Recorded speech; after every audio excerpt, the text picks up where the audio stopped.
ദൈവനാമത്തിന് മഹത്വം ഉണ്ടാകട്ടെ. നമുക്ക് കഴിഞ്ഞ ദിവസങ്ങളിലൊക്കെ വളരെ അനുഗ്രഹിക്കപ്പെട്ട ചില മീറ്റിങ്ങുകളൊക്കെ ദൈവം നമ്മുടെ ജീവിതത്തിൽ തന്നു. അതിനായിട്ടൊക്കെ നമ്മൾ നന്ദിയോടെ ദൈവത്തിന് സ്തോത്രം ചെയ്യാം. കർത്താവ് ഇന്നും നമ്മുടെ ഹൃദയങ്ങളോടെ ദൈവം സംസാരിക്കട്ടെ. നമുക്ക് ഒരു വാക്യം വായിക്കാം. മത്തായിയുടെ സുവിശേഷം 11-ാമത്തെ അധ്യായം, മാത്യു ചാപ്റ്റർ 11 വേഴ്സ് 7, 8 and 9. 7, 8, 9.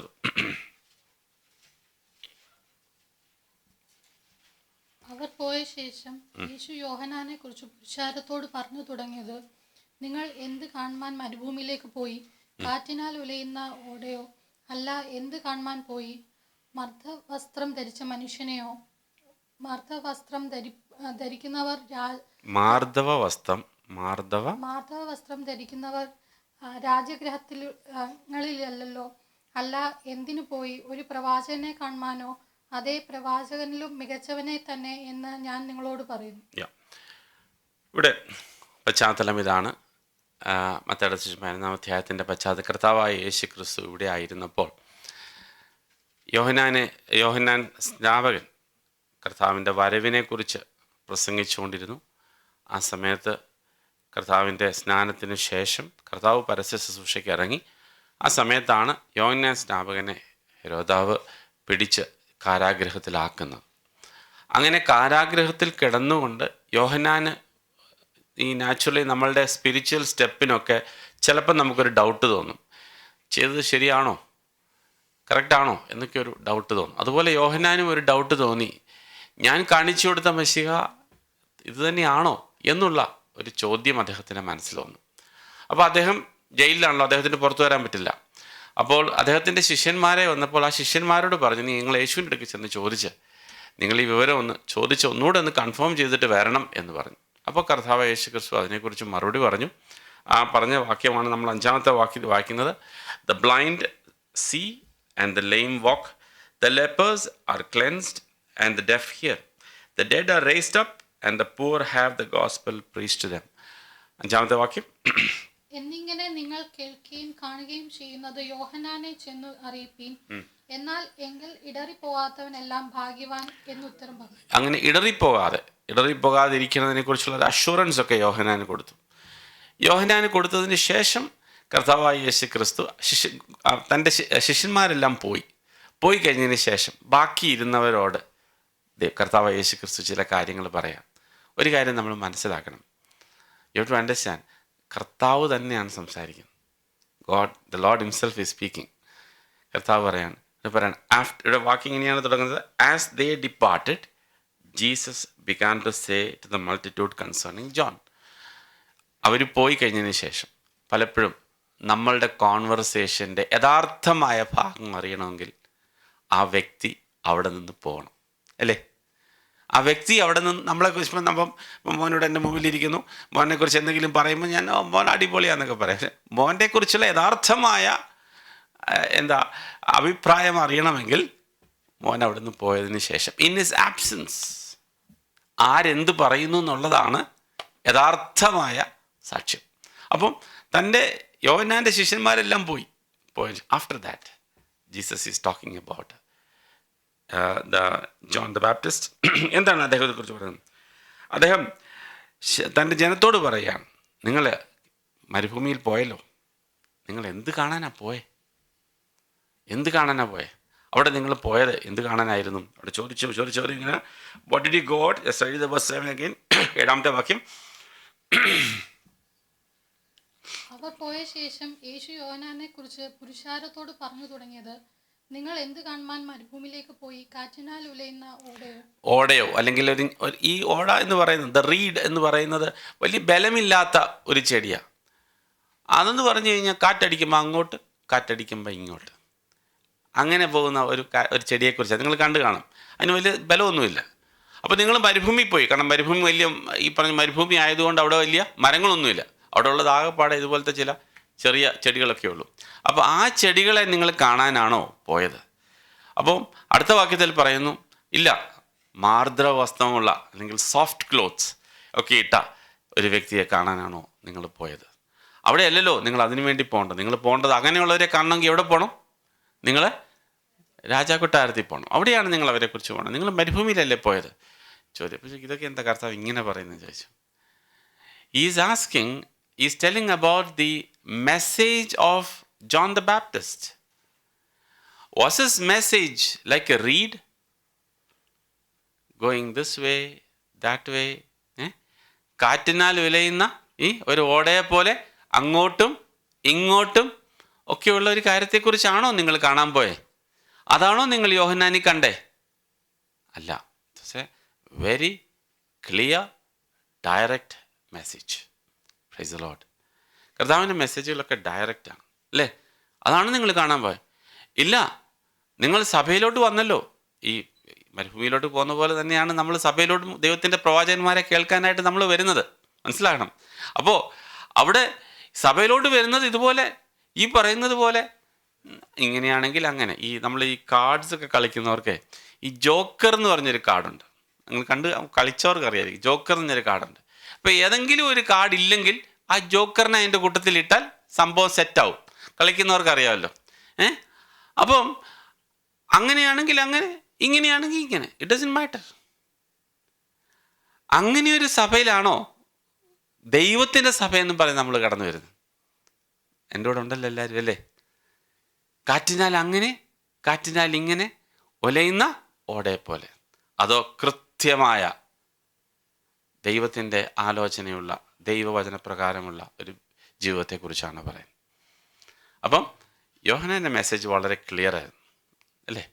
രണ്ടാമത് ചോദിക്കുന്ന കർത്താവ് ചോദിക്കുന്ന ചോദ്യം, നിങ്ങൾ പോയത് മാർദ്രവ വസ്ത്രമൊക്കെ ഇടുന്ന ഒരു വ്യക്തിയുടെ അടുക്കലാണോ പോയേ? അതിന് പോകേണ്ട നിങ്ങൾ അവിടെ അല്ലായിരുന്നു. അതെ, നിങ്ങൾ സഭയിലോട്ട് വന്നു. എന്തിനാണ് നിങ്ങൾ സഭയിലോട്ട് വന്നത്? സഭയിലോട്ട് വന്നത് നിങ്ങളുടെ വസ്ത്രങ്ങളൊക്കെ മാറി ഇപ്പോൾ വളരെ സോഫ്റ്റ് ക്ലോത്ത് ഇടണം, നല്ല വണ്ടിയൊക്കെ മേടിക്കണം, പിന്നെ നല്ല ജോലിയൊക്കെ ഉണ്ടാകണം, നല്ല കല്യാണമൊക്കെ ഉണ്ടാകണം. ഇതിനൊക്കെയാണ് ഞാൻ സഭയിലോട്ട് വന്നേ. അതിവിടെ അല്ല. അതെവിടെ ഉണ്ടാകുന്നു? രാജകൊട്ടാരങ്ങളിൽ. നോക്കൂ, പുറത്ത് ആ ലോകത്തിൽ അതിമനോഹരമായ പല കാര്യങ്ങളും നടക്കുന്നു. നമ്മുടെ ആരുടെയും വിവാഹമല്ല ഏറ്റവും മനോഹരമായിട്ട് നടന്നത്. ലോകത്തിൽ ഉള്ളവരുടെ വിവാഹമാണ് ഏറ്റവും മനോഹരമായി നടക്കുന്നത് അല്ലേ? ഏറ്റവും അടിച്ചു പൊളിച്ച് നടക്കുന്ന വിവാഹം അവരുടെ അല്ലേ, നമ്മുടെ ഒന്നും അല്ലല്ലോ. So that is not the measure again. അപ്പം അതിനല്ല നിങ്ങൾ അങ്ങോട്ട് പോയത്. അപ്പോൾ അതേപോലെ തന്നെ ദൈവസഭയിലോട്ട് വന്നതും അങ്ങനെയുള്ള ഒരു അവസ്ഥയിലേക്ക് വരാൻ വേണ്ടി അല്ല നിങ്ങൾ വന്നത്. പിന്നെന്തിനായിരുന്നു വന്നേ? അടുത്ത വാക്യം ലെറ്റ്സ് സീ ഇറ്റ്. വായിച്ചാട്ടെ. നിങ്ങളൊരു പ്രവാചകനെ കാണുവാൻ വന്നുവോ? Yes I say to you more than a prophet. ഒരു പ്രവാചകനെക്കാട്ടിൽ കൂടുതലും അതിലും ശ്രേഷ്ഠമായ ഒരു വ്യക്തിയെ കാണുവാൻ. വേഴ്സ് 9 എന്ന് വായിച്ചാട്ടെ, 9ാമത്തെ വാക്യം. അല്ല, എന്തിനു പോയി? ഒരു പ്രവാചകനെ കാണുവാനോ? അതേ, പ്രവാചകനിലും മികച്ചവനെ തന്നെ എന്ന് ഞാൻ നിങ്ങളോട് പറയുന്നു. Praise God. എന്തുകൊണ്ടാണ് അങ്ങനെ പറയുന്നത്? ബിഹോൾഡ്, ഈ പ്രവാചകന്റെ പ്രസക്തി എന്നാണെന്ന് അറിയാമോ? യോഹന്നാൻ ചെയ്ത അത്ഭുതം എന്നാണെന്നറിയാം? യോഹന്നാൻ സ്നാപകൻ ചെയ്ത ഏതെങ്കിലും ഒരു അത്ഭുതം പറയാൻ പറ്റുമോ? എല്ലാം ചെയ്തായിരുന്നു. ഒന്നും രേഖപ്പെടുത്തിയിട്ടില്ല. ഉണ്ടായിരിക്കാം, പക്ഷെ ഒന്നും രേഖപ്പെടുത്തിയിട്ടില്ല. ഈ പ്രവാചകൻ ചെയ്ത ഒരു അത്ഭുതവും രേഖപ്പെടുത്തിയിട്ടില്ല. എന്നാൽ ഈ പ്രവാചകന് ഇത്ര ശ്രേഷ്ഠമായിട്ട് പറയാൻ കാര്യം എന്നാ? കാരണം അദ്ദേഹത്തിൻ്റെ കാലുകൾ അദ്ദേഹം വിളിച്ചു പറയുന്നൊരു സന്ദേശമുണ്ട്. അവിടെ പറയുന്നത് അദ്ദേഹത്തിൻ്റെ മെസ്സേജുകൾ 2 മെസ്സേജാണ് പ്രത്യേകിച്ചുള്ളത്. Message is very clear. First message he says the kingdom of God is near. ദൈവരാജ്യം സമീപിച്ചിരിക്കുന്നു, മനസ്സാന്തരപ്പെടുവിൻ. മനസ്സിലാക്കാൻ എന്തെങ്കിലും ബുദ്ധിമുട്ടുണ്ടോ? ഒരു ബുദ്ധിമുട്ടുമില്ല. ദൈവരാജ്യം, ദൈവം രാജാവായി വാഴുന്ന ഒരു രാജ്യം സമീപിച്ചിരിക്കുന്നു, മനസ്സാന്തരപ്പെടുവിൻ. രണ്ടാമത്തെ മെസ്സേജ് ഇതാണ്: അതിനുവേണ്ടി അകത്തേക്ക് കയറുവാനായിട്ട് നിങ്ങൾക്ക് കഴിയുവാനായി ലോകത്തിൻ്റെ പാപം ചുമക്കുന്ന കുഞ്ഞാടിവനാകുന്നു, ഇതാകുന്നു യേശുക്രിസ്തു. Praise the Lord. Message is very clear. അദ്ദേഹത്തിനെ കുറിച്ചാണ്. അദ്ദേഹത്തിൻ്റെ ലോകത്തിലെ എല്ലാ സൗകര്യങ്ങളും വിട്ട് അദ്ദേഹം മരുഭൂമിയിൽ പോയി നിന്ന് അദ്ദേഹം ഈ കാര്യങ്ങൾ ലോകത്തോട് വിളിച്ചു പറയുകയാണ്. ആ വാക്യത്തെക്കുറിച്ചാണല്ലോ 10ാമത്തെ വാക്യത്തിലൂടെ രേഖപ്പെടുത്തിയിരിക്കുന്നത്. വേഴ്സ് 10, 10ാമത്തെ വാക്യം. ഞാൻ എൻ്റെ ദൂതനെ നിനക്ക് മുമ്പായി അയക്കുന്നു, അവൻ നിന്റെ മുമ്പിൽ നിനക്ക് വഴിയൊരുക്കും എന്ന് എഴുതപ്പെട്ടിരിക്കുന്നവൻ അവൻ തന്നെ. സ്ത്രീകളിൽ നിന്ന് ജനിച്ചവരിൽ യോഹന്നാൻ സ്നാപകനേക്കാൾ വലിയവൻ ആരും എഴുന്നേറ്റിട്ടില്ല. സ്വർഗരാജ്യത്തിൽ ഏറ്റവും ചെറിയവനോ അവനിലും വലിയവൻ എന്ന് ഞാൻ സത്യമായിട്ട് നിങ്ങളോട് പറയുന്നു. ഇതാണൊരു മിസ്റ്ററി. അപ്പം യോഹന്നാൻ തന്നെ ഒരു കൂസലും കൂടാതെ എല്ലാവരുടെയും മുഖത്ത് നോക്കി പ്രവചിച്ച ഈ പ്രവാചകനെ സംബന്ധിച്ചിടത്തോളം കർത്താവ് തന്നെ പറഞ്ഞു, ഈസ് എ ഗ്രേറ്റ് പേഴ്സൺ, വലിയവനാണ്. സ്ത്രീകളിൽ ജനിച്ച അവനെക്കാട്ടിൽ വലിയവനായ ഒരു വ്യക്തി ഇല്ല എന്ന് പറയുമ്പോൾ, എന്നിട്ട് കർത്താവ് തൊട്ടടുത്ത് തന്നെ പറയുന്നത് there is A comparison. The next he says, one who is in the kingdom of God, the least is greater than John. ശ്രദ്ധിച്ചായിരുന്നു ആ വാക്യം? അദ്ദേഹം പറഞ്ഞത് ദൈവരാജ്യം സമീപിച്ചിരിക്കുന്നു. ഇപ്പോൾ ദൈവരാജ്യത്തിലുള്ള ലീസ്റ്റ് ആയിട്ടുള്ള വ്യക്തി, ഏറ്റവും കുറഞ്ഞവനെന്ന് നമ്മൾ പറയുന്ന വ്യക്തി, അദ്ദേഹമാണ് യോഹന്നാനെക്കാട്ടിൽ ഗ്രേറ്റ് ആയിട്ടുള്ളത്. Praise God. വല്ലതും മനസ്സിലാവുന്നുണ്ടോ? അപ്പം ദൈവരാജ്യത്തിലേക്ക് കടക്കുവാൻ, അല്ലെങ്കിൽ കടന്നവർക്ക്, അല്ലെങ്കിൽ കടക്കുവാനുള്ളവർക്ക് ദൈവം വെച്ചിരിക്കുന്ന പൊസിഷൻ മനസ്സിലാക്കണം. Praise God. ഞങ്ങൾ ഇന്നലെ ലവ്യ പുസ്തകങ്ങളൊക്കെ പഠിക്കുമ്പോൾ ഞങ്ങൾ പറയായിരുന്നു, ഈ പാവയാഗമൊക്കെ വലിയ പാപമൊക്കെ ചെയ്യുവാണെങ്കിൽ എന്ത് കൊണ്ടുവരണം? കാളയെ കൊണ്ടുവരണം. അപ്പോൾ ഈ കാളയെ നമ്മൾ ഇപ്പം സപ്പോസ് ഇവിടെ കാളയായതുകൊണ്ട് യാഗം കഴിക്കണമെന്ന് വിചാരിക്കുക. അങ്ങനെയാണെങ്കിൽ നിങ്ങൾ വീട്ടിൽ നിന്ന് ഒരു കാളയെ അഴിച്ചുകൊണ്ട് വരുമ്പം എല്ലാവരും ചോദിക്കും, മോനെ എവിടെ പോവാ? ഞാൻ ആലയത്തിൽ പോവാ. എന്താ പ്രശ്നം? ഈ കാള യാഗത്തിന് പോവാ. കാളയെ കാണുമ്പോൾ തന്നെ എല്ലാവർക്കും അറിയാം എന്തിനാണ് ഇദ്ദേഹം. ഓർത്ത് നോക്കിക്കേ അല്ലേ? നമ്മൾ നാണം കെട്ട് കുനിഞ്ഞ് ആലയത്തിലോട്ട് വരുമ്പം അങ്ങനെ ഈ ആഴ്ച കൊണ്ടുവന്നു, അടുത്ത ആഴ്ച കൊണ്ടുവന്നു, എല്ലാ ദിവസവും കൊണ്ട് ഇവൻ ഇത് തന്നെ പണി, ഇവനല്ലാതെ വേറെ ഒരു പണിയും ഇല്ല. അപ്പോൾ പറയണ എല്ലാ വർഷവും യാഗമുള്ളപ്പോൾ ഇവിടെ കർത്താവായ യേശു ക്രിസ്തു പുതിയ ജീവൻ തന്ന്, പരിശുദ്ധാത്മാവിനെ തന്ന്, ദൈവരാജ്യത്തിൻ്റെ ഭാഗമാക്കിയ നമ്മൾ ഓരോരുത്തരും യോഹന്നാനെ കാട്ടി വലിയവനാണ്. Praise God. ഹല്ലേലൂയ. നമ്മുടെ വ്യത്യാസം മനസ്സിലാകുന്നു. അപ്പം നമ്മൾ അന്നേരം പറയുന്നത് എന്നാണെന്നറിയാമോ?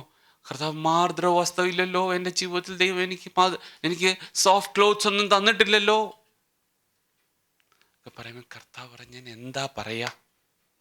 ഞാനിപ്പോൾ എന്താ പറയാ? കർത്താവ് പറയണം, ഞാൻ നിങ്ങളുടെ അടുക്കൽ യോഹന്നാനെ അയച്ചല്ലോ. ആ യോഹന്നാൻ്റെ പ്രസംഗം എങ്ങനെയായിരുന്നു? ഏലിയാവിൻ്റെ ആത്മാവിനെ പോലെ ആയിരുന്നു. വാക്യം 14 വാക്യം, വേഴ്സ് 14. നിങ്ങൾക്ക് പരിഗ്രഹിപ്പാൻ മനസ്സുണ്ടെങ്കിൽ വരുവാനുള്ള ഏലിയാവ് അവൻ തന്നെ. കാരണം അങ്ങനെ ഒരു പ്രവചനം മലാക്കി പുസ്തകത്തിലുണ്ടല്ലോ. അദ്ദേഹം പറഞ്ഞിരിക്കുന്നു, ഇങ്ങനെ ഒരു ഏലിയാവിൻ്റെ ആത്മാവിൽ ഒരാൾ വരും, ആ വ്യക്തി യോഹന്നാനാണ് എന്ന് പറഞ്ഞു. എന്ന് പറഞ്ഞാൽ ഏലിയാവിൻ്റെ മെസ്സേജ് വളരെ ക്ലിയർ ആയിരുന്നു. ഏലിയാവിൻ്റെ മെസ്സേജ് എന്തായിരുന്നു? 1 Kings chapter 18, 1 രാജാക്കന്മാർ 18 അധ്യായം. അദ്ദേഹത്തിൻ്റെ മെസ്സേജ് വളരെ ക്ലിയർ ആയിരുന്നല്ലോ. 18 അധ്യായത്തിൻ്റെ 21 വാക്യം, വേഴ്സ് 21. അപ്പോൾ ഈ ഒരു ഡിവിഷൻ ക്ലിയർ ആക്കുകയാണ്. യഹോവ ദൈവമെങ്കിൽ അവനെ അനുഗമിപ്പീൻ, ബാലെങ്കിൽ അവനെ അനുഗമിപ്പീൻ. ഡിവിഷൻ ക്ലിയർ ആക്കുകയാണ്. അപ്പം അത്രമാത്രം ക്ലാരിറ്റിയോടുകൂടിയാണ് യോഹന്നാൻ്റെ മെസ്സേജും വന്നത്. അതേ ആത്മാവിൽ തന്നെ സ്വർഗരാജ്യം സമീപിച്ചിരിക്കുന്നു. പ്രിയ സഹോദരങ്ങളെ, നമുക്ക് സ്വർഗരാജ്യം സമീപിച്ചിരിക്കുന്നു എന്നുള്ള വാക്ക് മാത്രമല്ല, സ്വർഗരാജ്യത്തിൽ പ്രവേശിക്കാനും ദൈവം നമുക്ക് ഭാഗ്യം തന്നു, അല്ലേ? കർത്താവായ യേശു ക്രിസ്തുവിൽ കൂടെ നമുക്ക് സ്വർഗരാജ്യത്തിൽ പ്രവേശിപ്പാൻ, വീണ്ടും ജന്മം പ്രാപിച്ച് കർത്താവിൻ്റെ രാജ്യത്തിലായിത്തീരുവാൻ ദൈവം നമുക്ക് ഭാഗ്യം തന്നു. അപ്പം നമ്മളെക്കുറിച്ച് അവിടെ പറഞ്ഞിരിക്കുന്നത് ഇങ്ങനെയാണ്: യോഹന്നാനെ കാട്ടിൽ എന്ന് പറഞ്ഞാൽ ആദിമ ഭക്തന്മാരെ കാട്ടിൽ ശ്രേഷ്ഠമായ രീതിയിൽ ദൈവം നമ്മളെ ആക്കി വെച്ചു എന്ന് പറയുന്നു. വായിക്കാം. 1 പത്രോസ്, അപ്പോസ്തലനായ പത്രോസ് പറയുന്ന ഒരു ഭാഗം, 1 അധ്യായം, 1 പത്രോസ് 1 അധ്യായം 10 വാക്യം, 11 വാക്യവും. നിങ്ങൾ വരുവാനിരിക്കുന്ന കൃപയെക്കുറിച്ച് പ്രവചിച്ച പ്രവാചകന്മാർ ഈ രക്ഷയെ ആരാഞ്ഞ് അന്വേഷിച്ചുവിനോന്നു. പിന്നെ അവരിലുള്ള ക്രിസ്തുവിൻ ആത്മാവ് ക്രിസ്തുവിന് വരേണ്ടിയ കഷ്ടങ്ങളെയും പിൻവരുന്ന മഹിമയെയും മുമ്പിൽ കൂട്ടി സാക്ഷീകരിച്ചപ്പോൾ സൂചിപ്പിച്ച സമയം ഏതോ എങ്ങനെയുള്ളതോ എന്ന് പ്രവാചകന്മാർ ആരാഞ്ഞു നോക്കി, തങ്ങൾക്കായിട്ടല്ല നിങ്ങൾക്കായിട്ടത്രേ തങ്ങൾ ആ ശുശ്രൂഷ ചെയ്യുന്നു എന്ന് അവർക്ക് വെളിപ്പെട്ടു. അപ്പൊ ഇവിടെ കണ്ടോണം, അവരന്ന് ആരാഞ്ഞു നോക്കി. അവർക്കറിയില്ല, ഞങ്ങൾ പ്രവചിക്കുകയാണ് ഇങ്ങനെ ഒരു കാലം വരുന്നു അവർക്കന്ന്. പക്ഷെ യോഹന്നാൻ അങ്ങനെ ഒരു ഭാഗ്യം കിട്ടി. യോഹന്നാൻ was at that point, it was a cut off point. അവിടെ നിന്ന് ഉടനെ ക്രിസ്തുവിൻ്റെ കാലം തുടങ്ങുകയാണ്. അതുകൊണ്ട് മത്തായി 15-ാമത്തെ അധ്യായത്തിൽ 12-ാമത്തെ വാക്യത്തിൽ പറയുന്നൊരു വാക്യമുണ്ട്, the days of John the Baptist until now the kingdom of God suffers violence and the violent take it by force. 12-ാമത്തെ വാക്യം 11-12. യോഹന്നാൻ സ്നാപകന്റെ നാൾ മുതൽ ഇന്ന് വരെ സ്വർഗരാജ്യത്തെ ബലാത്കാരം ചെയ്യുന്നു, ബലാത്കാരികൾ അതിനെ പിടിച്ചടക്കുന്നു. Praise God. അപ്പോൾ ആ ഒരു ആത്മാവ്, ആ ഒരു ഉത്സാഹം, ആ ഒരു ബലം ഈ കാര്യത്തിന് നമ്മളുടെ ജീവിതത്തിൽ കാണേണ്ട വലിയ ആവശ്യമാണ്. മനസ്സിലാകുന്നുണ്ടോ? അപ്പം അതേ ആത്മാവോടുകൂടി, ഏലിയാവിൻ്റെ അതേ ആത്മാവോടുകൂടി യോഹന്നാൻ സ്നാപകൻ വന്ന് ആ കാര്യങ്ങളെ പറഞ്ഞു തന്നപ്പോൾ കർത്താവായ യേശു ക്രിസ്തു പറയുകയാണ്, യോഹന്നാൻ ഉണ്ടായിരുന്ന ഒരു ആത്മാവുണ്ട്, ഒരു ബലാത്കാരം. Four what? എന്തിനു വേണ്ടി? സ്വർഗരാജ്യത്തിലേക്ക് പ്രവേശിപ്പാൻ, സ്വർഗരാജ്യത്തിലെ കാര്യങ്ങൾ അധികമായി നമ്മളുടെ ജീവിതത്തിൽ ആയിത്തീരുവാൻ. നമ്മളുടെ ജീവിതത്തിൽ ഒരു വയലൻസ് ഉണ്ടായിരിക്കണം, ഒരു ബലാത്കാരം ഉണ്ടായിരിക്കണം. ആര് പറഞ്ഞതാ? കർത്താവായ യേശു ക്രിസ്തു. ഞാൻ പറഞ്ഞതല്ല. So there must be a working out in our life. ഒരു ഉത്സാഹം ഉണ്ടായിരിക്കണം. നീ പറയും, സോറെ എന്തിനെക്കുറിച്ചാണ് പറഞ്ഞു വരുന്നത്? ഞാൻ പറയാം, വളരെ കാര്യമുണ്ട്. വളരെ പ്രാക്ടിക്കലായിട്ട് ഞാൻ പറഞ്ഞു തരാം. നമ്മളുടെ ജീവിതത്തിലെ ചില സമയങ്ങൾക്ക് നമുക്ക് വളരെ ബിസി ആയി പോയെന്നിരിക്കുക. നമുക്ക് ഭക്ഷണം കഴിക്കാനായിട്ട് കഴിഞ്ഞില്ല, രാവിലെ കഴിച്ചില്ല, ഉച്ചയ്ക്ക് കഴിച്ചില്ല, വൈകിട്ടും കഴിച്ചില്ല. പോട്ടെ, ഇന്ന് കഴിക്കണ്ട എന്ന് വെക്കുമോ? എങ്ങനെയെങ്കിലും എവിടെയെങ്കിലും പോയി ഇച്ചിരി ഭക്ഷണം കഴിക്കും. അതേപോലെ പ്രാർത്ഥനയായിരുന്നെങ്കിലോ? കർത്താവേ ക്ഷമിക്കണേ, ഞങ്ങൾ വളരെ ബിസിയായിരുന്നു. ദൈവവചന വായനയായിരുന്നെങ്കിലോ? കേട്ടില്ല, സാരമില്ല, എന്നെ ഉൾപ്പെടെ ചേർത്താൻ പറയുന്നത്. കർത്താവ് നമ്മളോട് പറയാ, ഒരു ബലാത്കാരമുണ്ടോ? ശരി, ഒരു വേണ്ടാത്ത ചിന്ത മനസ്സിൽ വന്നു, ഒരു വേണ്ടാത്ത ചിത്രം മനസ്സിൽ വന്നു. A desire to run away from it. Every word says. ഞാൻ എപ്പോഴും ഓർക്കുന്നുണ്ട്, കോളേജിൽ പഠിപ്പിച്ച ഒരു വാക്യം. ഞങ്ങളുടെ ഒരു സാറുണ്ട്, ആ സാറ് ഞങ്ങളെ വാക്യങ്ങളൊക്കെ പഠിപ്പിക്കുന്ന വളരെ എളുപ്പമാണ്. അദ്ദേഹം എല്ലാം ഈ ഷോർട്ട് കട്ട് രീതിയിലാണ് പഠിപ്പിക്കുന്നത്. 2 തിമോത്തി 2-ാം അധ്യായം 22-ാം വാക്യം ആരും മറക്കത്തില്ല, ഞാൻ ഇന്നും മറക്കത്തില്ല. എന്തുവായിരുന്നു? യൗവന മോഹങ്ങളെ വിട്ടോടുക, ഫ്ലീ ഫ്രം യൂത്ത്ഫുൾ ലസ്റ്റ്. എളുപ്പമല്ലേ ഓർക്കാൻ? 2 തിമോത്തി 2-ാം അധ്യായം 22, എല്ലാം 2. യൗവന മോഹങ്ങളെ വിട്ടോടുക പറയാം. അപ്പം അങ്ങനെ ഒരു കാര്യം നമ്മുടെ ജീവിതത്തിൽ കാണും. അത് കാണുമ്പോൾ സാരമില്ല, it's okay. A wrong thought about A brother, ഒരു ചെറിയൊരു സാരമില്ല, ഇറ്റ്സ് ഓക്കെ. നോ, ആ ദൈവം നമുക്ക് തന്ന ആ വലിയ കാര്യം സൂക്ഷിക്കുന്നതിനും കൂടെ നടക്കുന്നതിനും ഒരു ബലാത്കാരണം ഉണ്ടാകണമെന്ന് ദൈവത്തിനും പറയുന്നു. ബലാത്കാരം. There is a desire to enter into the kingdom of God and walk in it. Hallelujah. പ്രിയ സഹോദരങ്ങളെ, ഈ ഒരു ബലാത്കാരം കർത്താവ് യോഹന്നാനിൽ കണ്ടു. ഹൃദയത്തിലൊരാഗ്രഹമുണ്ട്, കർത്താവെ എനിക്ക് കർത്താവിൻ്റെ കൂടെ നടക്കണം, കർത്താവിനെ എൻ്റെ ജീവിതത്തിൽ അധികമായിട്ടുണ്ടാവണം. വേറെ മിനിമം അല്ല. സ്വർഗത്തിൽ പോകത്തില്ലയോ എന്നല്ല ഇവിടുത്തെ ചോദ്യം. കർത്താവ് കൊണ്ടുപോകത്തില്ലയോ എന്നല്ല ഇവിടുത്തെ ചോദ്യം. Are you enjoying the Christian walk? ക്രിസ്തുവിൻ്റെ കൂടെയുള്ള നടപ്പ് ഉത്സാഹത്തോടുകൂടി നടക്കുന്നുണ്ടോ? ജോലി പോകും, അതൊന്നും അല്ല ഇവിടുത്തെ വിഷയം. കർത്താവ് അങ്ങനെയൊന്നും ചെയ്യുന്ന കാര്യമില്ല, അതൊന്നും അല്ല ഇവിടുത്തെ വിഷയം. കർത്താവിൻ്റെ കൂടെ എൻജോയ് ചെയ്ത് നടക്കാൻ പറ്റുന്നുണ്ടോ? കർത്താവെ, അതിനെതിരായിട്ട് നിൽക്കുന്ന ഒരു വിഷയത്തിന് നേരെ നമ്മുടെ ജീവിതത്തിൽ വ്യക്തിപരമായ ഒരു ബലാത്കാരം ഉണ്ടാകണമെന്ന് ആ വാക്യം ഒന്നുകൂടെ വായിച്ച 12-ാമത്തെ വാക്യം, വേഴ്സ് 12. യോഹന്നാൻ സ്നാപകന്റെ നാളുകൾ മുതൽ ഇന്ന് വരെ സ്വർഗരാജ്യത്തെ ബലാത്കാരം ചെയ്യുന്നു, ബലാത്കാരികൾ അതിനെ പിടിച്ചടക്കുന്നു. ബലാത്കാരികളാണ് അതിനുവേണ്ടി പിടിച്ചടക്കുന്നത്. The people who have a desire for it. Praise God. നമുക്ക് ഒരു ജോലി വേണമെന്ന് പറയുന്നു, I said okay, let the job come to my house. ആരെങ്കിലും പറയുമോ? ഇല്ല. I have to write an exam, let the exam come to my house. Let the hall ticket come to my house. ആരും പറയുന്നില്ലല്ലോ. We take some effort. അതിനുവേണ്ടി പോലെ തന്നെ ബലാത്കാരികൾ സ്വർഗരാജ്യത്തിൽ കടക്കുന്നു എന്ന് പറയും. അപ്പം അങ്ങനെ പറഞ്ഞിരിക്കുമ്പോൾ തന്നെ കർത്താവ് പറയാണ്, കുഞ്ഞുങ്ങളെ, ഞാൻ കാണുന്നൊരു കാര്യം നിങ്ങളോട് പറയാം. എന്താണ് അദ്ദേഹം കർത്താവ് പറഞ്ഞു തന്നൊരു കാര്യം? കർത്താവ് പറഞ്ഞു, ഞാൻ നിങ്ങളുടെ അടുക്കൽ, വളരെ മനോഹരമായിട്ടാണ് കർത്താവ് പറഞ്ഞത്. 17-ാമത്തെ വാക്യം, വേഴ്സ് 17, വേഗം വായിച്ചാൽ. ഞങ്ങൾ നിങ്ങൾക്കായി കുഴലൂതി, നിങ്ങൾ നൃത്തം ചെയ്തില്ല. ഞങ്ങൾ വിലാപം പാടി, നിങ്ങൾ മാറത്തടിച്ചില്ല. ഈ രണ്ട് രീതിയിലും നടക്കത്തില്ല. രണ്ട് രീതിയിലും നിങ്ങളുടെ അടുക്കൽ നടക്കത്തില്ല. എന്തിനെന്ന് പറഞ്ഞാലും നിങ്ങൾ കർത്താവിൻ്റെ അടുക്ക വരികയില്ല. ആ അവസ്ഥയൊന്ന് മനസ്സിലാക്കി. ഇവിടെ പറഞ്ഞിരിക്കുന്നത്, നൃത്തം നിങ്ങൾ when we played the flute, what you must do? He says, yeah, you must dance. He says, and you did not dance. We mourned to you and you did not lament. രണ്ട് രീതിയിലും കാര്യങ്ങൾ നടക്കുന്നില്ല. യോഹന്നാൻ ഒന്നും കഴിക്കാതെ വന്നു, നിങ്ങൾ അവനെ അംഗീകരിച്ചില്ല. കർത്താവായ യേശു ക്രിസ്തു കഴിച്ചോണ്ട് വന്നു, അവനെയും അംഗീകരിക്കുന്നില്ല. പിന്നെ എന്താ നിങ്ങൾക്ക് ചെയ്തു തരേണ്ടതെന്നാണ് ചോദിക്കുന്നത്. എന്താ നിങ്ങൾക്ക് ചെയ്തു തരേണ്ടതെന്നാണ് ചോദിക്കുന്നത്. പ്രിയ സഹോദരങ്ങളെ, ഒരു നിസ്സംഗത മനോഭാവം, that means I don't care എന്നുള്ളൊരു മനോഭാവം കർത്താവിൻ്റെ വെച്ച് നീട്ടുന്ന കർത്താവിൻ്റെ കൃപയോട് നമുക്കൊരിക്കലും ആകരുത്.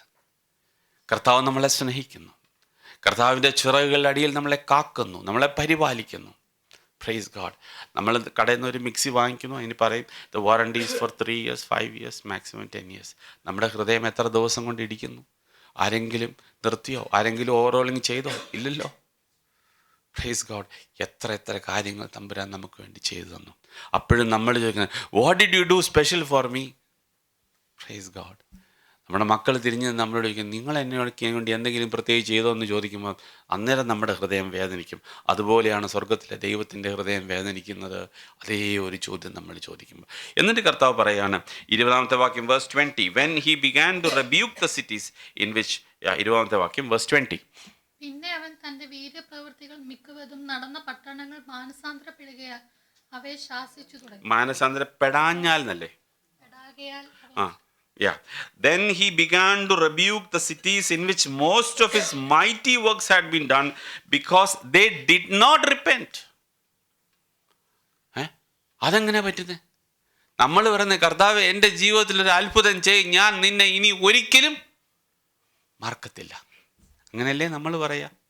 കർത്താവ് പറയുന്നത്, എൻ്റെ കുഞ്ഞെ, ഈ സിറ്റീസൊക്കെ പോയി ഞാൻ ഒരുത്തനെ വിടാതെ എല്ലാത്തിനെയും സൗഖ്യമാക്കി, എല്ലാത്തിനെയും വിടുവിച്ചു. പക്ഷേ ഒരാരും മാനസാന്തരപ്പെട്ടില്ല. അപ്പം ഇത് തമ്മിൽ വലിയ ബന്ധമില്ല എന്നർത്ഥം. ഇത് തമ്മിൽ വലിയ ബന്ധമില്ല. അത്ഭുതം വേണ്ട എന്നല്ല, നമുക്കിടെ ജീവിതത്തിൽ അത്ഭുതങ്ങൾ വേണ്ട സമയങ്ങളുണ്ട്. We pray for it. May God do help us with that. We need sometime God's hand, special hand in our life. So we believe in it. അത് നമുക്ക് ആഗ്രഹമുണ്ട്, ശരിയാണ്. അത് കർത്താവിൽ നിന്ന് നമുക്ക് വേണം, സമ്മതിച്ചു. പക്ഷേ അതും മാനസാന്തരവുമായിട്ട് കോറിലേറ്റ് ചെയ്യരുത്. അത് കണ്ടിട്ട് മാനസാന്തരപ്പെടാൻ നിൽക്കരുത്. അത് കണ്ടിട്ട് കർത്താവിനെ വിശ്വസിക്കാൻ നിൽക്കരുത്. കർത്താവ് കണ്ട കാര്യം കർത്താവ് പറയുകയാണ്, ഞാൻ നിങ്ങൾക്ക് വേണ്ടി കുഴലൂതി, നിങ്ങൾ എന്ത് ചെയ്തില്ല? You did not dance. We മോൺ for you but you did not lament. രണ്ട് രീതിയിലും നിങ്ങൾ മാനസാന്തരപ്പെടത്തില്ല. കർത്താവ് പറഞ്ഞു, ഒടുക്കലത്തെ നാളിൽ നിങ്ങളൊന്നും കേൾക്കാത്ത പട്ടണങ്ങളുണ്ടല്ലോ, കേൾക്കാത്തവർക്കുണ്ടല്ലോ, അവർക്ക് ആശ്വാസമായിരിക്കും. For them it will be tolerable. The day of judgement will be tolerable for them, but for you it will be tough, because you have seen many miracles in your life. You have seen you heard God's word in your life. നിങ്ങളുടെ വചനം കേൾക്കുവാനിടയായി തീർന്നു. Praise God. അപ്പം ഇപ്പം നിങ്ങൾ ചെയ്യും, കർത്താവ് ഇത്രമാത്രം ഷാർപ്പായിട്ട് കർത്താവ് സംസാരിക്കുന്നത്. അതേ ആത്മാവിലാണ് യോഹന്നാൻ സ്നാപകൻ സംസാരിച്ചത്. ഈ സെഡ് യെസ്. അദ്ദേഹം, അതുകൊണ്ടാണ് കർത്താവ് പറഞ്ഞത്, അദ്ദേഹം പ്രവാചകൻ മാത്രമല്ല, he was directing to the right place. Praise God. അതായിരുന്നു യോഹന്നാനിൽ കണ്ടൊരു ആത്മാവ്. പ്രൈസാരങ്ങളെ, കർത്താവ് ഈ വാക്കിൽ നിന്നപ്പോൾ ഞാൻ തന്നെ ചിന്തിച്ചു, കർത്താവ് എന്താണ് ഇതൊക്കെ പറയാൻ ഉദ്ദേശിക്കുന്നത്? But let me deliver whatever God wanted to deliver. So കർത്താവ് നമ്മുടെ ഹൃദയങ്ങളോട് പറയുകയാണ്, കർത്താവെ, മാനസാന്തരപ്പെടാൻ നമ്മളുടെ ജീവിതങ്ങളിൽ ഉള്ളപ്പോൾ നമ്മളതിനെ ഏതെങ്കിലും കാര്യങ്ങൾ കൊണ്ട് ടൈ ചെയ്യാതിരിക്കാം. ഇത് തന്നാൽ അത് അല്ല. നമ്മൾ മൃദുവായ വസ്ത്രത്തിന് വേണ്ടി അല്ല നമ്മൾ ദൈവസഭയിലോട്ട് വരേണ്ടത്. നമ്മുടെ ജീവിതം മൃദുവായ വസ്ത്രം എന്ന് ഉദ്ദേശിക്കുമ്പോൾ ഏതെങ്കിലും കാര്യങ്ങൾ നടക്കാനോ നടക്കാതിരിക്കാനോ അല്ല. We love the Lord irrespective of what ever it happens or don't happen. അത് നടന്നാലും നടന്നില്ലെങ്കിലും കർത്താവിൻ്റെ സ്നേഹം, കാരണം കർത്താവിൻ്റെ സ്നേഹം അതുപോലെയാണ്. Praise God. That's how we must love the Lord. അത് തന്നെയല്ല ഓരോ കാറ്റിനാലും ഓടുന്ന അങ്ങോട്ടും ഇങ്ങോട്ടും ഉലയുന്നത് പോലെയല്ല. കൃത്യമായിട്ടും കർത്താവ് ആ ബാലന്മാർ പറഞ്ഞതുപോലെ, അല്ലയോ രാജാവേ, ഞങ്ങളെ വിടുവിച്ചാലും വിടുവിച്ചില്ലെങ്കിലും we will not bow down. Praise God. We will be not like a joker this way or that way. No. Praise God. ദൈവത്തിൻ്റെ സന്നദ്ധിയിൽ നിൽക്കുന്നവരായിരിക്കാൻ കർത്താവ് നമ്മളെക്കുറിച്ച് ആഗ്രഹിക്കുന്നു. എന്നിട്ട് കർത്താവ് പറയുകയാണ്, കുഞ്ഞുങ്ങളെ, ഇതൊക്കെ ഞാൻ പറഞ്ഞാലും, കർത്താവ് പറഞ്ഞ ആ അധ്യായം വളരെ മനോഹരമാണ്. You balance it properly. I always say that you balance it. You must read verse 27, 27ാമത്തെ വാക്യം. എന്റെ പിതാവ് സകലവും എന്നിൽ ബലമേൽപ്പിച്ചിരിക്കുന്നു. പിതാവല്ലാതെ ആരും പുത്രനെ അറിയുന്നില്ല, പുത്രൻ വെളിപ്പെടുത്തി കൊടുക്കുവാൻ ഇച്ഛിക്കുന്നവനുമല്ലാതെ ആരും പിതാവിനെ അറിയുന്നതുമില്ല. Praise God. അപ്പോൾ കർത്താവിൽ നിന്നൊരു വെളിപ്പാട് നമ്മുടെ ജീവിതത്തിൽ ആവശ്യമാണ്. Praise God.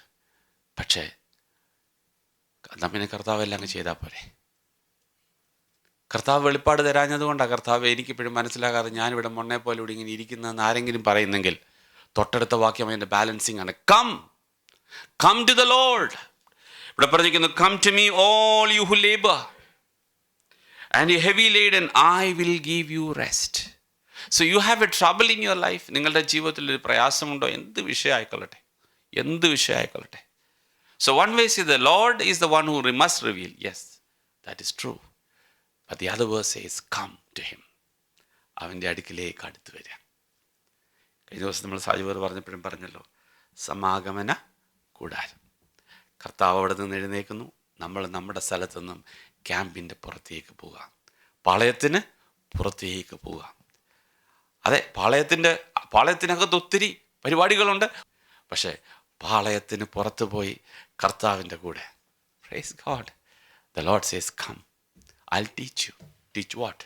എന്താ നിനക്ക് പഠിപ്പിക്കാൻ ഉദ്ദേശിക്കുന്നത്? എൻ്റെ നുകം നിനക്ക് തരാം. വായിച്ചാട്ട വാക്യം 28, 29.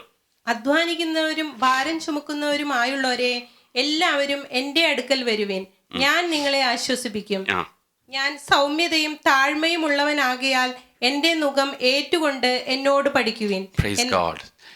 അവൻ്റെ നുകം എടുത്ത് പഠിക്കുക എന്ന് പറയുമ്പോൾ നിങ്ങൾക്ക് മനസ്സിലാവുന്നുണ്ടായിരിക്കാം. നിങ്ങൾ കാളകളെയൊക്കെ ആദ്യമായിട്ട് കൊണ്ടുവന്ന് പഠിപ്പിക്കാനായിട്ട് കൊണ്ടുവരുമ്പോഴത്തേക്ക് ആദ്യം കൊണ്ടുവന്ന് കലപ്പ് കൊടുത്ത് അങ്ങ് വിടുമല്ല. അതിൻ്റെ അപ്പുറത്ത് ട്രെയിൻ ചെയ്ത ഒരു കാളയായിരിക്കും അപ്പുറത്ത് നിർത്തുക. അങ്ങനെ നിർത്തിയാണ് ഇപ്പുറത്തെ നുഖത്തിലോട്ട് ചേർത്ത് നമ്മളെ വിടുന്നത്. അപ്പോൾ കർത്താവ് പറയാണ്, എൻ്റെ ആ നുഖം ഞാൻ ചെറുപ്പത്തിൽ ഇവിടെ ആയിരുന്നപ്പോൾ ഞാൻ ധരിച്ചൊരു നുഖമുണ്ട്. അതേ നുഖം തന്നെ നീയും അതിൻ്റെ കൂട്ടത്തിൽ എടുത്ത് വെക്കുക. നമുക്കൊന്നിച്ച് പഠിക്കാം. Will go together, we will help you. Come, my yoke is easy, my burden is light. Praise God. നമ്മുടെ ജീവിതത്തിലെ എല്ലാ വിഷയങ്ങളും എന്ത് തന്നെ ആയിക്കൊള്ളട്ടെ, അവനിൽ നിന്ന് പഠിക്കുമ്പോൾ, അവൻ്റെ കൂടെ നടക്കുമ്പോൾ തിങ്സ് ആർ ഈസി. നമ്മളായിട്ടത് വായിക്കാൻ പോയി കഴിഞ്ഞാൽ ചിലപ്പം ഭാരമായിരിക്കും. പക്ഷേ ആ മറ്റേ തലയ്ക്കൽ അവനും തോളെ വെച്ചുകൊണ്ട് അങ്ങേപ്പുറത്തെ തലയ്ക്കലാണ് നമ്മളെ നിർത്തുന്നത്. എന്നിട്ട് രണ്ടുപേരുടെ ചേർന്ന് വണ്ടി വലിക്കുന്നു. Praise God. എന്ത് ബ്യൂട്ടിഫുൾ ആയിട്ട് കർത്താവ് തന്നെ കം. എന്നിട്ട് പറയണം, for my yoke is easy and my burden is light. അതെങ്ങനെയാണ് ലൈറ്റ് ആകുന്നത്? മുമ്പേ അവൻ്റെ രാജ്യവും നീതിയും അന്വേഷിക്കുമ്പോൾ. നമുക്ക് നമ്മുടെ പ്ലാനുകളൊക്കെ ഉണ്ടായിരിക്കാം. പക്ഷെ നമ്മുടെ പ്ലാനുകളെല്ലാം കർത്താവിൻ്റെ കാര്യങ്ങളിൽ കൊടുത്തിട്ട് പറയാം, കർത്താവേ, കുശവൻ്റെ കയ്യിലെ കളിമണ്ണ് പോലെ ഞാൻ നിൻ്റെ കയ്യിൽ ഏൽപ്പിച്ചായിരുന്നു. Lord, do what is right, what is deemed the best for me. കർത്താവെ, അത് ചെയ്യണമേ. ഒരുപക്ഷെ നമ്മൾ ആഗ്രഹിക്കുന്ന രീതിയിലൊന്നും ആയിരിക്കത്തില്ല കർത്താവിൻ നമ്മളെക്കുറിച്ചുള്ള ബെസ്റ്റ്. പക്ഷേ he knows what is a best in our life. നമ്മളുടെ ജീവിതത്തിൽ ഏറ്റവും ബെസ്റ്റ്. അതുകൊണ്ട് നമ്മൾ പാസീവ് ആകണമെന്നല്ല പറഞ്ഞു. ഞാനൊന്നും ചെയ്യുന്നില്ല, ഞാനൊന്നുമല്ല, കർത്താവ് എന്താണെന്ന് ചെയ്യട്ടെ. No, come to the Lord and we do all the whatever we can do. നമ്മളെ കൊണ്ട് ചെയ്യാൻ കഴിയുന്നതൊക്കെ നമ്മൾ ചെയ്യാം. ബാക്കി കർത്താവിൻ്റെ ആ നുഖത്തോടു കൂടെ ചേർന്ന് നടക്കുക. Praise God. പ്രിയ സഹോദരങ്ങളെ, ഇത് ഇതൊക്കെ പഠിച്ച അപ്പോസ്തലനായ പത്രോസ്, ഈ പത്രോസിൻ്റെ ജീവിതത്തിൽ ഇവിടെ ആയിരുന്ന സമയത്ത് ഇതൊന്നും പുള്ളിക്ക് മനസ്സിലായില്ല. കർത്താവിടെ കൂടെ നടന്ന സമയത്ത് ഇതൊന്നും മനസ്സിലായില്ല. ഇതെല്ലാം കഴിഞ്ഞേച്ച് ഈ ക്ലാസ്സൊക്കെ കഴിഞ്ഞതിന് ശേഷം അപ്പോസ്തല പ്രവൃത്തികൾ 1-ാമത്തെ അധ്യായത്തിൽ അവിടെ ചോദിക്കുന്ന ഒരു ചോദ്യം ചോദിക്കുമ്പം കർത്താവ് തന്നെ വിളിച്ചാണ്, അയ്യോ ഇവരെ ഇത്രയും പഠിപ്പിച്ചിട്ടും എന്താ ചോദിച്ച ചോദ്യം? 1-ാമത്തെ അധ്യായത്തിൻ്റെ കർത്താവെ ആ വാക്യം വായിച്ചാട്ടെ. വായിച്ചോ. ഒരുമിച്ച് കൂടിയിരുന്നപ്പോൾ അവർ അവനോട്, കർത്താവെ, നീ ഇസ്രായേലിന് ഈ കാലത്തിലോ രാജ്യം യഥാസ്ഥാനത്താക്കി കൊടുക്കുന്നത് എന്ന് ചോദിച്ചു. അപ്പം ഇത്രയും കാര്യങ്ങളെല്ലാം കഴിഞ്ഞപ്പോഴും പത്രോസിനൊന്നും മനസ്സിലായില്ല എന്ന് കർത്താവിന് ഏകദേശമൊക്കെ പിടികിട്ടി. മനസ്സിലായോ?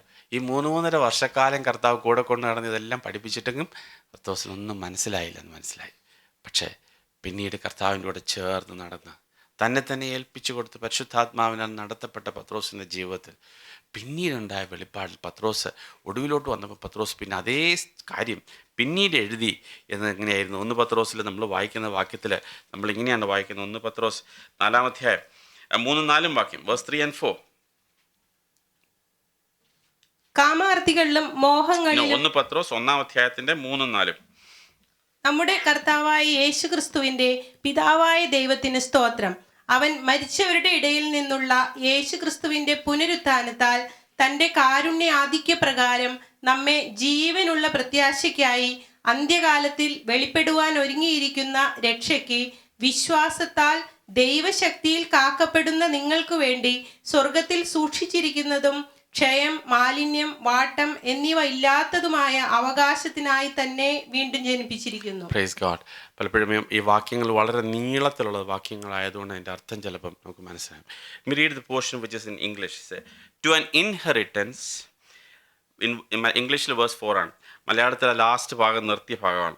To an inheritance incorruptible and undefiled and that does not fade away, reserved in heaven for you. Praise God. നിങ്ങൾക്ക് ഡിപ്പോസിറ്റ് ഉണ്ടായിരിക്കാം, നിങ്ങൾക്ക് വണ്ടി ഉണ്ടായിരിക്കും, ഇതൊക്കെ ഇട്ടേച്ച് പോകേണ്ടി വരും അല്ലേ? പക്ഷേ ഇതൊന്നുമില്ലാത്ത സ്വർഗത്തിൽ നമുക്ക് വേണ്ടി ദൈവം തന്നിരിക്കുന്ന ആ ഒരു വലിയ ഒരു അവകാശം അവിടെ എഴുതിയിരിക്കുന്നു. ആ വാക്യം ഒന്നുകൂടെ വായിച്ചേ. To an inheritance incorruptible undefiled that does not fade away, reserved in heaven for you. വായിച്ചടാ ഭാഗം. ആ വാക്യം വായിച്ചതിന്റെ ലാസ്റ്റ് ഭാഗമാണ്. തന്റെ കാരുണ്യാധിക്യപ്രകാരം നമ്മെ ജീവനുള്ള പ്രത്യാശയ്ക്കായി അന്ത്യകാലത്തിൽ വെളിപ്പെടുവാൻ ഒരുങ്ങിയിരിക്കുന്ന രക്ഷയ്ക്ക് വിശ്വാസത്താൽ ദൈവശക്തിയിൽ കാക്കപ്പെടുന്ന നിങ്ങൾക്ക് വേണ്ടി സ്വർഗത്തിൽ സൂക്ഷിച്ചിരിക്കുന്നതും ക്ഷയം, മാലിന്യം, വാട്ടം എന്നിവ ഇല്ലാത്തതുമായ അവകാശത്തിനായി തന്നെ വീണ്ടും ജനിപ്പിച്ചിരിക്കുന്നു. Praise God. ദൈവം നമുക്ക് തന്നിരിക്കുന്ന അവകാശത്തെക്കുറിച്ചാണ് പറഞ്ഞിരിക്കുന്നത്. അതിനായിട്ടാണ് വീണ്ടും ജനിപ്പിച്ചിരിക്കുന്നത്. അല്ലാതെ മാർദ്രവസ്ത്രമോ ആ ഒരു കാര്യത്തിന് വേണ്ടി അല്ല. അത് നമ്മൾ നോക്കി പോയി കഴിഞ്ഞ് കഴിഞ്ഞാൽ നമ്മൾ വരുമ്പോൾ മൊത്തത്തിൽ നമുക്ക് ഡിസപ്പോയിൻമെൻ്റ് ആയിരിക്കും. പത്രോസിന് ജീവിതത്തിൽ, അദ്ദേഹത്തിൻ്റെ ജീവിതത്തിൽ എന്തായിരുന്നു? അദ്ദേഹം ആദ്യം കണ്ടപ്പോൾ അദ്ദേഹം വിചാരിച്ചു ഈ രാജ്യം ഇവിടെ തന്നെ ഉണ്ട്, തുടങ്ങാൻ പോവുകയാണെന്നൊക്കെ വിചാരിച്ചു. പക്ഷേ കർത്താവ് പറഞ്ഞു, മോനെ അതല്ല, നിലനിൽക്കുന്ന ഒന്നിനെക്കുറിച്ചാണ് ഞാനീ പറയുന്നത്, ഇവിടുത്തെ ഒരു കാര്യത്തെക്കുറിച്ചല്ല പറയുന്നത്. പക്ഷേ അബ്രഹാമൊക്കെ ഇവിടെ താമസിച്ചപ്പോഴും വരുവാനിരിക്കുന്നതിനെ നോക്കി പാർത്തുകൊണ്ടാണ് അവർ മുമ്പോട്ട് പോയത്. പ്രിയ സഹോദരങ്ങളെ, നമ്മുടെ ജീവിതത്തിലും ഈ ദിവസങ്ങളിൽ എവിടെയൊക്കെ ലൂസ് സെൻസ് ഉണ്ടോ, കർത്താവ് ആ പറയാനുള്ളൊരു താല്പര്യം. ഒരു യോഹന്നാൻ്റെ ഹൃദയത്തിലുണ്ടായിരുന്ന ഒരു എരിവുണ്ടായിരുന്നു, ഏലിയാവിൻ്റെ ഹൃദയത്തിലുണ്ടായിരുന്ന ഒരു എരിവുണ്ടായിരുന്നു. അത് നമ്മളുടെ ജീവിതത്തിൽ വേണമെന്ന് ദൈവം നമ്മളെക്കുറിച്ച് ആഗ്രഹിക്കുന്നു. നമ്മളുടെ ജീവിതത്തിൽ ആ എരിവുണ്ടാകണമെന്ന് ആഗ്രഹിക്കുന്നു. വേറെ for the related to the kingdom of God, ദൈവരാജ്യത്തെക്കുറിച്ചുള്ള കാര്യത്തെക്കുറിച്ച് വെറെവർ വി സി പല കാര്യങ്ങളും കാണുന്ന, നമ്മൾ കർത്താവിൻ്റെ കൂടെ ചേർന്ന് നടക്കും, പരിശുദ്ധാത്മാവ് നമ്മളെ ഓർപ്പിക്കുന്ന ചില കാര്യങ്ങൾ കാണും. ആ ഒരു കാര്യം കാണുമ്പോൾ കർത്താവെ, ടു റിപ്പൻറ്റ് ക്വിക്ക്ലി, മാനസാന്തരപ്പെട്ട് വേഗത്തിൽ മാനസാന്തരപ്പെട്ട് ആ നുകത്തിൻ്റെ കീഴിൽ നടക്കുവാൻ ദൈവം നമ്മളെക്കുറിച്ച് ആഗ്രഹിക്കുന്നു. പ്രിയസരങ്ങളെ, നമുക്ക് ഉത്സാഹിക്കാം. കർത്താവ് ഈ കാണിച്ച വാക്യങ്ങളുടെ മുമ്പിൽ ഞാനും എന്നെ തന്നെ ദൈവകാര്യങ്ങളിൽ ഏൽപ്പിക്കുന്നു. ഇത് നമ്മളെ സഹായിക്കട്ടെ. ആമേൻ.